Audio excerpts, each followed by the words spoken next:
ఓం గురుభ్యో నమ. గం గణపతియే నమ. కాశీ మజిలీ కథలు 223వ మజిలీ.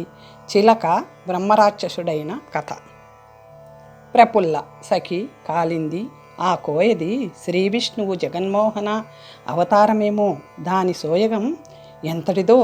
నేను పంపిన మువ్వలు చిలకకి కట్టారా? విశేషాలు ఏమైనా కనపడ్డాయా అన్నది కాలింది నవ్వుతూ. నేను కూడా నిన్ను అదే అడుగుతున్నాను. ముందు నువ్వు చెప్పు, తర్వాత నేను చెప్తాను అంది రుక్మవతి. మేమిద్దరము నిన్ను ఆ మాట అడగాలనే వచ్చాం అన్నారు. తాను రాసిన కళాభిరాముడు చిత్రం, వాళ్ళు రాసిన చిత్రపలకాలు ఒకేలా ఉండడం చూసి ప్రపుల్ల ఆశ్చర్యపోతూ, సకులారా, వారి వృత్తాంతాలు అడిగారా అంది. అడిగాం. ఒకడు సుధర్ముడట, ఒకడు సులోచనుడట. తమ వృత్తాంతం కొంత చెప్పారు, కానీ తమకి పక్షిరూపం ఎలా వచ్చిందో ఎరుగరట. నీ చిలక ఏమంది? ఈ ముగ్గురు అన్నదమ్ములనిపిస్తుంది అన్నారు వాళ్ళు. అవును, నా చిలక కూడా అలాగే చెప్పింది. ఇవాళ ఆ కోయసానిని గట్టిగా నిలదీసి అడిగితే నిజం తెలుస్తుంది. మీ చిలకలనేం చేశారు? ఎగిరిపోతామని అవి చెప్పలేదు అడిగింది ప్రపుల్ల.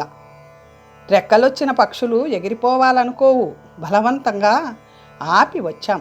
ఆ కోయసానిని చూడాలని వచ్చాం అంటుంటే భద్రిక కోయసానిని వెంటబెట్టుకు వచ్చింది.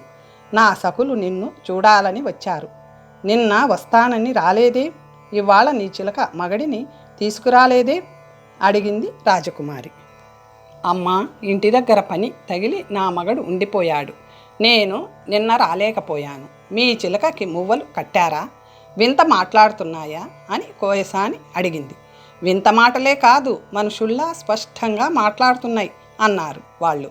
అంతలో అవతలికి పోయి వచ్చిన భద్రిక, సకులారా, వింత మీద వింతలు కనబడుతున్నాయి. వీళ్ళిచ్చిన మువ్వలు కోమట్ల ఇళ్లల్లో చిలకలకి కడితే అవి గుర్రాలయ్యాయట. వారు వాటిని అమ్మబోతే రాజపురుషులు చెరసాల్లో పెట్టించారట అని చెప్పింది. అది విని కోయది, చిలకలు గుర్రాలు అయ్యాయా? నాలుగా? అది ఏ వీధి అని అడిగింది. రాజపుత్రిక, నువ్వు మాయావినిలా ఉన్నావు. నువ్వు అమ్మిన మువ్వలు కట్టిన చిలకలు గుర్రాలే కాదు, మనుషులు కూడా అవుతున్నారు. కారణం చెప్తే కానీ నిన్ను పోనివ్వం అంది. అందుకు కోయసాని, అమ్మ, ఏ చిలకైనా మనుషుడయిందా చెప్పు అంది. చెబితే ఏం చేస్తావు అడిగింది ఆమె. మా తంత్రం సఫలమైందని, మా కోరిక నెరవేరిందని సంతోషిస్తాం అని కోయసాని అంటుండగా అవతల కోలాహలం వినిపించింది. అదేమిటో తెలుసుకురమ్మని రాజపుత్రిక భద్రికను పంపింది. అది వెళ్ళి వచ్చి, అమ్మయ్యో, భోగం దానింటానున్న చిలకకి మువ్వలు కట్టగానే అది బ్రహ్మరాక్షసుడై కనపడిన వారందరినీ మింగుతున్నాడట. జనం పారిపోతున్నారు. కోట తలుపులు మూయించి వచ్చాను. నయమే, మన చిలకలు అలా అవలేదు అంది. ఆ మాటలు విని కోయసాని, బాబోయ్, నాకు బ్రహ్మరాక్షసుడంటే భయం, ఇక్కడికి రాడు కదా అని భయం నటించింది. ఈ ఇంద్రజాలమంతా నీ వల్లే జరుగుతుంది. నువ్వు నిజం చెబితే కానీ కదలనివ్వం అని ప్రపుల్ల అంటుంటే కొందరు పరిచారకులు పరిగెత్తుకు వచ్చి, అయ్యో, ఆ బ్రహ్మరాక్షసుడు స్త్రీల మీద పడి పరాభవిస్తున్నాడు. వాడు ఎగరగలడు. అందుచేత గోడలు కోటలు వాడిని అడ్డు లేవు. కొయ్యదొర తరుముతుంటే పక్షిలా ఎగురుతూ వాడి అందకుండా పోతున్నాడు. మీరంతా లోపలికి పోయి తలుపులు వేసుకోండి, వాడిక్కడికి రాగలడు అన్నారు. అమ్మో, నా మగడే వాడిని తరుముతున్నాడా? స్వామి వెంకటేశ్వర, నా భర్తని కాపాడు అని ప్రార్థించింది కోయసాని. అంతలో ఆ రాక్షసుడు అక్కడికి వచ్చి అల్లరి చేస్తూ రాజపుత్రిక అంతఃపురంలోకి వచ్చాడు. కోయది తటాలున ఒక గదిలో దూరి తలుపు వేసుకుంది. వాడు కాలిందిని పట్టుకొని ఈడ్చుకుపోసాగాడు. రాజపుత్రిక అరుస్తూ వాడి వెంట పడింది. ఆ అరుపులు విని కళాభిరాముడు యువతలికి వచ్చి, కత్తి ఇవ్వండి, వాడి తల నరికేస్తాను అనేసరికి భద్రిక అక్కడున్న ఒక కత్తిని అందించింది. అతను అది పట్టుకొని రాక్షసుడి మీదకి లంఘించగా వాడు కాలిందిని వదిలి అతన్ని భుజం మీద వేసుకొని అక్కడున్న స్త్రీలందరూ అరుస్తుంటే కోట దాటి అవతలికి పోసాగాడు. రాజకుమారుడు వాడి భుజం మీద ఉండే కుడి చెయ్యి నరికేశాడు. వాడిని వెంబడిస్తూ నేల మీద తిరుగుతున్న ముగ్గురు మహావీరులలా రాక్షసుడిని బాణాలతో కొట్టసాగారు. సమయం చూసి కళాభిరాముడు వాడి రెండో చేయి కూడా నరికేసరికి వాడు రెక్కలు తెగిన పక్షిలా అరుస్తూనే నేల మీద పడసాగాడు. కోయ దొర ఇద్దరు వీరుల కళాభిరాముడు కింద పడకుండా కాపాడి ఆ రాక్షసుడి అవయవాలన్నీ ఖండించి చంపేశారు. అప్పుడు కళాభిరాముడు సుధర్ముడిని సులోచనుడిని గుర్తుపట్టి, సోదరులారా, మీతో తిరుగుతున్న ఈ కోయవాడెవరు? హరివర్మ ఏమయ్యాడు? విద్యాసాగరుడి వార్త తెలిసిందా? మనం ఎక్కడ విడిపోయామో జ్ఞాపకం లేదు. మీరిక్కడికి ఎప్పుడు వచ్చారు? ఈ రక్కసుడెవరు అని అడిగాడు. మన వృత్తాంతం చాలా ఉంది, ఆనక తీరగ్గా చెప్పుకుందాం. అదిగో నీ గుర్రం అక్కడుంది, ఎక్కు, మనం ఈ పాటికి ధన్యులమే అన్నారు వాళ్ళు. కళాభిరాముడు వాళ్లతో కలిసి నగరంలోని వీధులు తిరుగుతూ పురజనుల భయం తీర్చి రాక్షసుడి కళేభరాన్ని కాల్చండి అని భటులకు చెప్పాడు. ఈ వీరులెవరో భగవంతుడిలా వచ్చి రక్షించారు అని పౌరులు స్తుతిస్తుంటే సత్రానికి వెళ్ళారు. 224వ మజిలీ బ్రహ్మరాక్షసుడి కథ. ఆ నగరాధిపతి అయిన సోమదత్తుడు వేటకు పోయి వస్తూ వార్తాహరుల వలన ఆ ఉపద్రవం విని సాయంకాలానికి నగరం చేరి కోటలోనే చిన్న సభ చేసి ప్రధానితో, మునిపెన్నడూ ఇలాంటి విపరీతం జరిగి ఉండలేదు. చిలకలు గుర్రాలవ్వడం, బ్రహ్మరాక్షసుడై మనుషుల్ని చంపడం చాలా వింతగా ఉంది. తంత్రవేత్తలెవరైనా నగరం మీద ప్రయోగం చేశారా?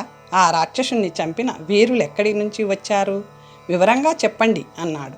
అప్పుడు మంత్రి అంతకుముందే రప్పించి ఉంచిన భోగం దానిని అది ఎరిగినదంతా చెప్పమన్నాడు. ఆమె రాజుకు నమస్కరించి, మహారాజా, 6 మాసాల కిందటికి ఒక కొండవాడు చిలక అమ్మడానికి తీసుకురాగా మంచి వస్త్రాలిచ్చి దాన్ని నేను కొన్నాను. బంగారు పంజరంలో పెట్టి ముద్దుగా పెంచసాగాను. 3 దినాల కిందట కోయది అమ్మిన మువ్వలు కొని దాని మెడకి కట్టిస్తుంటే ఆ చిలక బ్రహ్మరాక్షసుడై అరుస్తూ ఎదురుగా ఉన్న నా దాదిని మెడకరిచి నెత్తురు పీల్చి చంపి నాట్యం చేయడం మొదలుపెట్టింది. నేను గదిలో దూరి తలుపులు వేసుకున్నాను కనుక బతికిపోయాను. వీధి గదిలో పడుకున్న మా అమ్మని, ఒక భాగ్యవంతుడి కుమారుడిని, విటులుగా వచ్చిన వారిని చెరకు ముక్కల్లా విరచి రక్తం తాగిందా రాక్షసి. పారిపోతున్న దాదులని తరిమి వీధిలో పడ్డాడు. తరువాత నాకు తెలియదు, మా అమ్మని పొట్టబెట్టుకున్నాడు అంటూ గొల్లున ఏడవసాగింది. ఓహో, ఈ చిచ్చు నీ ఇంట్లో పుట్టిందన్నమాట. కానీ పెద్దది నీ అమ్మకేమీలే, నువ్వు బతికావు కదా పో అని దానిని పొమ్మన్నాడు. అప్పుడు మంత్రి సుబ్బిశెట్టిని రాజు ముందరికి తోశాడు. సుబ్బిశెట్టి, దేవా, నేను ఏ పాపము ఎరగను. కొన్నాళ్ల కిందట మిగిలిన వర్తకులతో పాటు నేను ఒక చిలకని కొన్నాను. కోయసాని అమ్మిన మువ్వలు కొని దానికి కట్టగా అది పెద్ద గుర్రమైంది. నాతోటి వారి చిలుకలు అలాగే అయ్యాయి. అయినా నేను ఆ గుర్రాన్ని దొంగలించి తెచ్చానని చెరసాలలో పెట్టించారు. చిలక రాక్షసుడు అయినప్పుడు గుర్రం కావడం అసత్యమవుతుందా? నన్ను అన్యాయంగా బందీ గృహంలో పెట్టినందుకు ఆ తురక దండనాథుడిని ప్రాయశ్చిత్తంగా రాక్షసుడు తినేశాడట అన్నాడు. రాజు అతనిని ఊరడించి, ఆ మహావీరులు ఎక్కడి నుంచి వచ్చారు అని మంత్రిని అడిగాడు. అందుకు మంత్రి, కొన్నాళ్ల కిందట కోయవాళ్ళు గుజ్జు రెక్కలతో చక్కగా ఉన్న కొండ చిలకలను తేగా రాజకుమార్తె ఒకటి, నా కూతురు కాలింది ఒకటి, సామంతరాజు కూతురు రుక్మావతి ఒకటి కొన్నారట. మొన్న అమ్మిన మువ్వలు వాటికి కట్టగా అవి 3 మహావీర పురుషులై నిలబడ్డాయట. భోగం దాని చిలక బ్రహ్మరాక్షసుడై మనుషులని చంపుతుండడం తెలిసి కోయవాడు గుర్రంగా మారిన చిలక నెక్కి ఆ గుర్రం మీద రాక్షసుణ్ణి ఒకచోట నిలవనివ్వకుండా తరుముతూ వాడు మీద పడి కరవబోగా నాలుక కోసేశాడు. అందుకు ముందే రాక్షసుడి చేత దండనాథుడు చంపబడడంతో భటులెవ్వరూ వాడిని ఎదుర్కొనకుండా దాక్కున్నారు. కోయదొర అడ్డుపడకపోతే నగరం అరణ్యమే అయిపోయేది.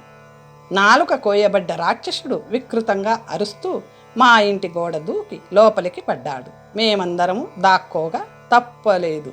కానీ మా ఇంట వీరపురుషుడిగా మారిన చిలక వాడిని తరుముకుంటూ పోయాడు. వీధిలో గుర్రం మీద కోయదొర ఉండడం చూసి ఆ రాక్షసుడు భయపడి ఎగురుతూ సామంతరాజు ఇంట్లో ప్రవేశించాడు.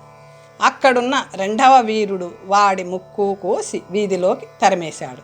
కోయదొర 2వ వీరుడు గుర్రాల మీద వాడిని వెతుకుతూ తిరుగుతుంటే మూడో వీరుడు కలుసుకున్నాడు. ముగ్గురు వేట కుక్కల్లా ఆ రాక్షసుణ్ణి తరమసాగారు. అప్పుడు వాడు మరో తోవలేక ఎగిరి దేవర కోటలో పడి దాదులు అరుస్తుండగా కాలిందిని ఎత్తుకుపోసాగాడు. అప్పుడు మీ ఇంట్లో ఉన్న నాలుగో వీరుడు వాడి 2 చేతులు నరికేయడంతో వాడు చచ్చాడు. నలుగురు గుర్రాలెక్కి పౌరులకి అభయం చెప్పి పెద్ద సత్రానికి పోయారట అన్నది. దండనాథుడితో సహా 2000 భటులు, 3000 మంది ప్రజలు నష్టమైనట్లు లెక్కలు తేలాయి. అంతఃపురంలో ఆ వీరులు లేకపోతే స్త్రీలందరూ మరణించేవారే. మహారాజా క్షీరాబ్దిలో మొదట హాలాహలం పుట్టి తరువాత అమృతం పుట్టినట్లు చిలకల నుంచి రాక్షసుడు మహావీరులు కూడా ఉదయించారు. ఆ గుర్రాలు 4 వారికి పరిచయం ఉన్నట్లు వారితో వెళ్ళాయి. ఆ మహావీరుల దర్శనం చేసి ఈ వింత విషయాలన్నీ దేవర తెలుసుకోవలసి ఉంది అన్నాడు. సరే, రేపు మనం వెళ్ళి వారిని ఊరేగిస్తూ ఏనుగు మీద ఇంటికి తీసుకువచ్చి గౌరవిద్దాం అన్నాడు రాజు. అప్పుడు రాజపత్ని, వాళ్ళ కథ మాకు చాలా వరకు తెలిసింది. కోయదొర భార్య మన ఇంట్లోనే ఉంది. అమ్మాయి దాని నుంచి నిజం తెలుసుకుంది. పాండవులలా వాళ్ళు మారు రూపాలు ధరించి మన ఊరు వచ్చారు. అప్రయత్నంగా మీకు, మంత్రికి, సామంతరాజుకి అల్లుళ్ళు లభించారు. ఆ కథ అంతా మన అమ్మాయి చెబుతుంది అని రాజుకి సంతోషం కలిగించింది ఆమె. తరువాత ప్రఫుల్ల వచ్చి తండ్రితో మాట్లాడి చేయదగినదంతా చెప్పింది. మరునాడు సూర్యోదయం సమయంలో మంత్రి, సామంతరాజులు అందరితోనూ కలిసి రాజు వారి బసకు వెళ్ళి నమస్కరించి పూలమాలలు వేసి, మహావీరులారా, మీ పరాక్రమం చెప్పనే అక్కర్లేదు. మీరు మా దేశానికి చేసిన ఉపకారానికి కృతజ్ఞతగా ఒక సభ చేస్తున్నాం. మీరు అంగీకరించండి, రండి అన్నాడు. అందుకు హరివర్మ, మహారాజా, మీ ప్రజలకు మా వల్లనే ఉపద్రవం సంభవించింది. అందుచేత మా తప్పు క్షమించమని మిమ్మల్ని, మీ ప్రజలని మేము వేడుకుంటున్నాం అన్నాడు. అలా జరగడానికి కారణం వివరించగలమని చెబుతూ అతను సోదరులతో ఏనుగెక్కి మహావైభవంగా ఊరేగుతూ సభకు చేరాడు. ఆ వీరుల్ని రత్న సింహాసనం మీద కూర్చోబెట్టారు. మంత్రి లేచి వారిని తమ చరిత్ర వినిపించమని కోరాడు. హరివర్మ మొదలైన వారి కథ. నా పేరు హరివర్మ. వీళ్ళు నా తమ్ముళ్ళు. మా అన్న విద్యాసాగరుడు. మేము తాళధ్వజుడనే చక్రవర్తి పుత్రులం. మేం 5గురం ఉత్తర దిగ్విజయానికి బయలుదేరి చాలామంది రాజులను జయించిన తృప్తిపడక యవ్వన మదంతో దిక్కు అంతం చూడాలని సేనలతో జనపదాలను దాటి మహారణ్యంలో సంచరిస్తుండగా ప్రళయ ప్రభంజనం వీచి మమ్మల్ని ఆకుల్లా ఎగరగొట్టింది. మా అన్న విద్యాసాగరుడు ఒకవైపు, మేము 4గురము ఒకవైపు విసిరివేయబడ్డాం. ఒక పర్వతం అడ్డు రావడం వల్ల మేము ఆగాం. ఎటుపోవాలో తోచక ఆలోచిస్తుంటే మా తమ్ముడు సుధర్ముడు, ఈ పర్వతం ఎక్కి మూల ఏమున్నవో చూద్దాం, అప్పుడు తోచిన మార్గాన పోవచ్చు అన్నాడు. గుర్రాలని నడిపించుకుంటూ కొంత దూరం ఎక్కాక దారి దుర్గమంగా అయ్యింది. ఎలాగో కష్టపడి రక్తాలు కారుతున్నా లెక్క చేయకుండా పాకుతూ పొదలలో నుంచి దూరుతూ కొండ శిఖరం ఎక్కాం. ప్రాణాలు మాత్రం మిగిలాయి. అక్కడ నిలబడి దక్షిణ దిక్కుగా చూశాం. ఇది అరణ్యం, ఇవి గ్రామాలు, ఇవి కొండలు అనే తేడా లేకుండా అంతా ఆకుపచ్చగా ఉంది. అలికేసినట్లు కనిపించింది. పెద్ద నదులు వెండి తీగెల్లా కనిపించాయి. ఆ శిఖరం చదునుగాను విశాలంగాను ఉంది. ఏమైనా వింతలు కనిపించవా అని అక్కడి లతలు వృక్షాలు చూస్తూ పూలు కోస్తూ పోతుంటే తామర పూలతో నిండిన ఒక చక్కని తటాకం కనిపించింది. మా తమ్ముళ్ళు 3 దోషిళ్లతో నీరు పట్టి 3 గుక్కలు తాగేసరికి చిలక రూపాలు వచ్చి ఆకాశంలోకి ఎగిరి ఉత్తరంగా పోయారు. అది కళ్ళారా చూసి నా గుండె బద్దలయ్యింది. ఆగమని కేకలు వేస్తూ ఆ చిలకలను వెంబడించాను. కానీ అంతలోనే అవి నా దృష్టిపథం దాటిపోయాయి. మా దిగ్విజయ యాత్ర ఇలా ముగిసిందా అని ఎంతో విచారించాను. నేనొక్కడిని మిగిలి ఏం చేస్తాను? ఈ తటాకం నీళ్లు త్రాగి నేను చిలకనైపోయి వాళ్ళని కలుసుకుంటా అని నీటిలో దిగాను. కానీ అంతలో నేను కూడా పక్షి రూపం చెందడం కంటే వాళ్ళ పక్షి రూపాలు మార్చే ప్రయత్నం చేయడం మంచిది. ఈ చెరువు నీటికి మనుషులని పక్షులుగా చేసే శక్తి ఎలా వచ్చిందో తెలుసుకోవాలి అనిపించింది. ఆ చెరువుకి నమస్కరిస్తూ 3 సార్లు ప్రదక్షిణం చేసి, ఓ తటాకరాజమా, నీ ప్రభావం ఏ నదికి లేదు, నీకు నమస్కారం, నీకు ఇలాంటి సామర్థ్యం ఎలా వచ్చిందో తెలుపు అని ప్రార్థిస్తుంటే దాహంతో ఉన్న మా గుర్రాలు 4 ఆ నీళ్లు తాకి చిలకలై ఎగిరిపోయాయి. అది చూసి, అయ్యో సోదర వియోగంలో గుర్రాల మాట మరిచి పోయానే, అవి కూడా ఆ చిలకల్లో కలిసిపోయాయి. తల్లిదండ్రుల మాట వినని నిర్భాగ్యులు ఇలాగే కష్టాలు పడతారు. సరే, ఎన్నింటికని విచారిస్తాను, చెరువు నీళ్లు ఉండనే ఉన్నాయి, కొన్నాళ్ళు ఇక్కడే ఉంటాను, వారి ఆకారాలు మారడానికి మార్గాలు కనిపిస్తే సరి అనుకొని అక్కడ తిరగసాగాను. ఎక్కడ చిలకలు కనిపించినా సోదరులారా అంటూ పిలిచి జవాబు రాక విచారిస్తూ విధిని అతిక్రమించలేనని శోకం భరించలేక నేను కూడా చిలకనైపోవడమే నయమని తటాకానికి చేరుకున్నాను. స్నానం చేసి దోసెలతో నీరు పట్టి పరమేశ్వరుని ప్రార్థిస్తూ నన్ను కూడా తెలియకుండా చిలకని చేసేసి ఉంటే బాగుండేది, నేనేం పాపం చేశాను, వచ్చే జన్మలో అయినా ఇలాంటి కష్టాలు లేకుండా చెయ్యి అని నీరు త్రాగబోతుంటే నీటిలో ఏదో పెద్ద శబ్దం అయ్యింది. అదిరిపడి కళ్ళు తెరిచాను. 3 గోళ్ళు, మోకాలి వరకు జడలు, తాబేలుని కానీ చేపని కానీ పోలని ఏదో జీవి నీటిలో నుంచి పైకి వచ్చింది. అది నన్ను చంపుతుందేమో అని భయపడుతూ చూస్తుంటే అది పడమర ఒడ్డున చేరి కూర్చుంది. అప్పుడు మానవాకారంగా తోచింది. సూర్యుడికి అర్ఘ్యమివ్వడంతో అతను దిగంబర యోగి అని ధృవపడింది. అతను కొంతసేపు జపం చేసుకొని లేచి ఒక చెట్టు కిందికి వెళ్ళి దోసిలి పట్టగా కొన్ని పళ్ళు పడ్డాయి. వాటిని దేవతకు నివేదనం చేసి కొన్ని తిన్నాడు. అప్పుడు నేను, ఓహో, ఈ మహాముని ఎవరో జలస్తంభన చేసి తటాకంలో జపం చేసుకుంటూ ఇప్పుడు ఎందుకో బయటకు వచ్చాడు. అతని పాదాల మీద పడతాను, కరుణించాడా, నాలాంటి పుణ్యాత్ముడు ఉండడు, కోపగించి శపించాడా, సరే అది మంచిదే అనుకుంటూ వెళ్ళి ఆయన పాదాల మీద పడ్డాను. ఆ ముని అదిరిపడి, ఎవడివి, ఈ నిర్జల స్థలానికి ఎలా వచ్చావు, తటాక జలం తాగలేదా అని అడిగాడు. మహాత్మా, మీ దృష్టిపడి నా పాపాలు పోయాయి. పామరుడినైన నేనెక్కడ, పరమ గొప్ప దైన ఈ పర్వతం ఎక్కడ, దేవతలకి కూడా సాధ్యం కాని మీ దర్శనం ఎక్కడ, నేను ధన్యుడిని అంటూ నేను నా వృత్తాంతం క్లుప్తంగా చెప్పాను. పొగడ్తలకేంలే, నీ కోరికేమిటో చెప్పు అన్నాడు నా వైపు దయగా చూసి. నేను తొందరపడుతూ నా సోదరులతో సహా ఇంటికి సుఖంగా పోయి మా తల్లిదండ్రులకి నమస్కరించేటట్లు అనుగ్రహించండి అన్నాను. అతను లేచి వెళ్ళి ఏదో మూలిక పెరుక్కొని వచ్చి నాకిచ్చి ఏం చెయ్యాలో చెప్పి మళ్ళీ చెరువులో మునిగిపోయాడు. నేను సంతోషంగా ఆ మూలికను మూట కట్టుకుని చిలుకలను వెతుక్కుంటూ తిరగసాగాను. చిలుకలు కనపడినా అవి నా దగ్గరికి రావే. మూలిక తగిలించడం ఎలా అని ఆలోచించి చిన్న చిన్న మట్టి ఉండలు చేసి పచ్చిక ఉన్న మూలిక పొరలను ఆ ఉండలలో కలిపి కనబడిన చిలకలకి తగిలేలా విసరసాగాను. చారుమతి కథ.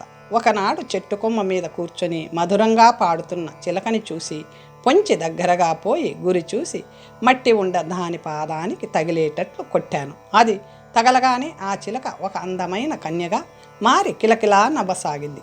నేను ఆశ్చర్యపోయి ఆమె వివరాలు వృత్తాంతం అడిగాను. అప్పుడు ఆమె, సుందరుడా, నేను అవంతిరాజు కూతురు చారుమతిని. మా తండ్రి నాకు పెళ్లి చేయాలని భూమండలం అంతా తిరిగి తగినవాడు కనిపించక స్వయంవరం చాటించాడు.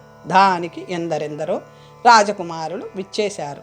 నేను చక్కగా అలంకరించుకుని స్వయంవర సభాభవనంలో మెల్లగా నడుస్తుంటే ఎక్కడి నుండో ఒక బ్రహ్మరాక్షసుడు వచ్చి నన్నెత్తుకొని ఆకాశ మార్గంలో అతివేగంగా ఎగిరిపోసాగాడు. కిందన నా కోసం ఆహాకారాలు. నేను ఏడుస్తూ భయంతో మూర్ఛపోగా కొంతసేపటికి వాడు నన్ను ఈ శిఖరం మీద దింపి సేద తీరుస్తూ, సుందరి, నేను మధుడనే రాక్షస చక్రవర్తిని. ఆకాశంలో పోతూ నిన్ను చూసి మోహపరవశుడి అయ్యాను. భుజబలంలో నాకు సాటి ముల్లోకాలలోనూ లేడు. ఈ గిరికూటం జంటగా వ్యవహరించడానికి చాలా అనుకూలంగా ఉంటుంది. మనం ఇక్కడ స్వేచ్ఛగా విహరించవచ్చు అన్నాడు. నేను వాడిని దుర్భాషలకి నోటుకొచ్చినట్లు తిడుతూ ఏడవసాగాను. నాకు మంచినీళ్లు తెస్తానంటూ తటాకంలో దిగిన ఆ రాక్షసుడు ఏం చేశాడో తిరిగి రాలేదు. నాలుక ఎండిపోతుందని ఆ చెరువులోకి దిగి మొహం కడుక్కొని 2 గుక్కలు నీరు తాగాను. అంతే. నేను చిలకనైపోయినట్లు కొంచెం జ్ఞాపకముంది. ఆ తరువాత ఏమైందో నాకు తెలియదు. అది మీరే చెప్పాలి అందామె. అది విని నేను చాలా ఆశ్చర్యపోతూ, రాజపుత్రి, నీ చరిత్ర కొంతవరకు మా చరిత్రలాగే ఉంది అంటూ నా కథ ఆమెకి చెప్పాను. ఆమె మీరు చేసిన ఉపకారానికి బదులుగా ఏం చేయలేను. నాకు పక్షి రూపం పోగొట్టి తొలి రూపు తెచ్చారు. జీవితాంతం మీ పాదసేవ చేసి మీ రుణం తీర్చుకోవాలనుకుంటున్నాను. మీరు అందుకు అంగీకరిస్తే ఆ రాక్షసుడు నాకు మేలు చేశాడని భావిస్తాను అంది. నేను నీకు చేసిన ఉపకారం కావాలని చేసింది కాదు. నువ్వు నన్ను ఇంతగా పొగడ అక్కర్లేదు. నిన్ను మీ తల్లిదండ్రుల వద్ద అప్పగిస్తాను. నీ తండ్రి చాటించే స్వయంవరంలో నీకు ఇష్టమైన భర్తని వరించు అన్నాను. ఆమె దీనంగా చూస్తూ, మీతో కొన్ని మాటలు ఆడడం వల్ల కొంత చనువు వచ్చింది. మీరు కూడా స్వయంవరానికి వస్తారా? మిమ్మల్నే వరించాననుకోండి, సరిపోయింది కదా. దైవసాక్షిగా చెబుతున్నాను, త్రికరణ శుద్ధిగా ఇది వరకు ఎవరిని వరించలేదు. మీరే నా భర్త అంటూ పూలమాల నా మెడలో వేసింది. నేను అంగీకరించాను. ఇద్దరం చిలకలను పరిశీలిస్తూ అక్కడ ఉన్నాం. అప్పుడు నేను, మా సోదరులు ఇక్కడ ఉన్నట్లు లేరు. ఈ పర్వతానికి ఉత్తర భాగంలో ఒక పట్టణం ఉందట. ఇక్కడ కాకపోతే అక్కడ వెదకమని సిద్ధుడు చెప్పాడు కదా, అక్కడికి వెళ్దాం. కానీ నువ్వు ఈ కొండ ఎలా దిగగలవు అన్నాడు. అప్పుడు ఆమె చెప్పిన ఉపాయం ప్రకారం చారుమతిని తటాకపు నీరుతో చిలకని చేశాను. తటాకం నీరు కొంత పట్టుకున్నాను. ఆ కొండ ఎక్కడం కంటే దిగడమే కష్టం అనిపించింది. భుజం మీద వెదురు గొట్టంతో తటాకం నీరు, ఆ గొట్టం మీద చిలక, అలాగా పట్టణం చేరాను. దూరం నుంచే పట్టణం నన్ను ఆకర్షించింది. వీరుడిలా వెడితే నగరంలోకి రానివ్వరని తెలిసి కోయవాడి వేషం వేశాను. రాణి వాసం వారే ఎక్కువగా చిలకలు పెంచుతారని నా భార్యకి కోయదాని వేషం వేయించి బంగారం కొని కరిగించి దానిలో మూలిక కలిపి మువ్వలు చేయించాను. నా భార్యకి కోయ మాటలు నేర్పి మువ్వలు అమ్మించాను. దైవకృప వల్ల మా తమ్ముళ్ళు గుర్రాలు పూర్వరూపం పొందాయి. చారుమతిని ఎత్తుకు వచ్చిన రాక్షసుడు ఆ నీరు తాగి చిలకగా మారి భోగం దానికి అమ్మబడ్డాడు కదా. మా మువ్వలు తగిలిన వాడు నిజరూపం వచ్చి అంత అల్లరి చేశాడు. భగవంతుడి లీలలు ఎవరికి తెలియవు. సిద్ధుడి దయ వలన ఇప్పటికీ మేమందరం ఒకచోట చేరుకున్నాం. తరువాత జరిగినదంతా మీకు తెలిసిందే. మీ అందరినీ శ్రమ పట్టినందుకు మమ్మల్ని క్షమించమని కోరుతున్నాను అని చెప్పి అతను కూర్చున్నాడు. ఆ కథ విని సభ్యులందరూ ఆశ్చర్యంలో మునిగిపోయారు. సోమదత్తుడు వారిని గౌరవిస్తూ లోపలికి తీసుకుపోయి, మహావీర, మీ తమ్ములు ముగ్గురు అంతఃపురంలోని పూర్వ రూపాలు పొందారు. మీ తమ్ములలో తేడా గ్రహించడం కష్టం కనుక ప్రఫుల్ల, కాలింది, రుక్మవతి వారే ఎవరు తమ అంతఃపురంలో సాక్షాత్కరించారో వారిని పాణిగ్రహణం చేసుకోవాలని మా అభిలాష అని ప్రార్థించాడు. హరివర్మ అంగీకరించాడు. ఆ మహారాజు శుభలగ్నంలో కళాభిరాముడికి తన పుత్రిక ప్రఫుల్లని, సుధర్ముడికి కాలిందిని, సులోచనుడికి రుక్మవతిని ఇచ్చి వివాహం జరిపించాడు. అవంతిరాజు దూరంలో ఉండడం చేత తాను చారుమతిని హరివర్మకు కన్యాదానం చేశాడు. రామలక్ష్మణ భరత శత్రుఘ్నుల్లా నలుగురు ఏకకాలంలో వివాహం చేసుకొని భార్యలతో కూడా కొన్ని రోజులు అక్కడ సుఖంగా గడిపారు. అంతవరకు చెప్పి మణిసిద్ధుడు ప్రయాణానికి బయలుదేరాడు. శిష్యుడు అనుసరించాడు. 225వ మజిలీ. రాజపుత్రులు తమ స్వదేశానికి వెళ్ళిపోవాలని ఏ రోజు కారోజే తొందరపడుతున్న సోమదత్తుడు వారిని ఆపుతూ వచ్చాడు. గిరి వ్రజపురం నుంచి కాశ్మీర దేశానికి మార్గం చాలా సంకటంగా ఉంటుంది. కొండల మీదుగా అడవులలో నుంచి పోవలసి ఉంటుంది. సోమదత్తుడు వారికి సారే వస్తువులు, దాసదాసీలను ఇచ్చి చతురంగ బలాలను తోడిచ్చి వారి దేశం సాగనంపాడు. రాజకుమారులు నలుగురు గుర్రాలెక్కి మృగాలను వేటాడుతూ విహారాలు చేస్తూ 20 రోజులు అరణ్యంలో ప్రయాణం చేశారు. ఒకనాడు మహారణ్యం మధ్యంలో విడది చేసి అక్కడి ప్రకృతిని భార్యలు ఆనందిస్తూ ప్రోత్సహించగా 3 రోజులు అక్కడే ఉన్నారు. 3వ రోజు హరివర్మ తూర్పు దిక్కుగా చాలా దూరం పోయి తిరిగి రావడంలో దారి తప్పి మధ్యాహ్నం వరకు కనబడిన తోవను పోసాగాడు. అలా కొంత దూరం పోయేసరికి తుర్యానాదాలు వినిపించాయి. అక్కడ గ్రామం ఉండవచ్చని వెళ్ళగా ఒక కోట గోడ కనిపించింది. దాని సింహద్వారం దగ్గర విచ్చుకత్తులతో పహారా కాస్తున్న రాజభటులు హరివర్మని వినిపించుకోకపోవడంతో అతను వారికి దగ్గరగా వెళ్ళి మందలించాడు. వారు ఎదురు తిరిగి గుర్రం దిగమని పరీక్షించితే తప్ప లోనికి పోనివ్వమని అనేసరికి అతను తన చేతిలోని కొరడాతో ఒకడిని కొట్టాడు. వాళ్ళందరూ అతని మీదకు రాగా అతను వారికి ముక్కులు కోసి చెవులు కోసి శిఖ కోసి తరిమాడు. వారు కోట లోపలికి పారిపోయి జాతకర్మోత్సవం చేస్తున్న మహారాజుతో మన సింహద్వారం దగ్గర ఎవడో గుర్రం ఎక్కి వచ్చి ద్వారపాలురిని చంపుతున్నాడు అని చెప్పగా అతను మంత్రికి కనుసైగ చేశాడు. మంత్రి దండనాథుని పంపగా అతను దెబ్బలు తినొచ్చి ఆ వీరుడు సామాన్యుడు కాడు, మరికొందరు యోధులని పంపండి అని కోరాడు. హరివర్మ వాళ్ళందరినీ కూడా పరిగెత్తించాడు. అది తెలిసి రాజు జాతకర్మ ఉత్సవం చేస్తున్న అల్లుడికి తెలియకుండా ఉత్సవానికి అంతరాయం కలగకుండా మంత్రితో కలిసి కవచాలు ఆయుధాలు ధరించి గుర్రాల మీద సింహద్వారం వద్దకు వెళ్ళాడు. అక్కడ ఎందరో యోధులు పడి ఉండడం చూసి కోపం ఆపుకోలేక నువ్వెవడివి అని అడగకుండానే గుర్రాన్ని అతని మీదకు తోలాడు. వెంటనే మంత్రి కొందరు భటులు అతన్ని చుట్టుముట్టారు. అప్పుడు హరివర్మ ఒక భటుడి చేతిలోని కత్తి లాక్కొని గుర్రాన్ని విచిత్రంగా నడిపిస్తూ రాజు మంత్రుల కిరీటాలు ముక్కలు చేసి భుజకీర్తుల నరికి గుర్రాల మించి పడగొట్టి వారిని మూర్ఛపోగొట్టాడు.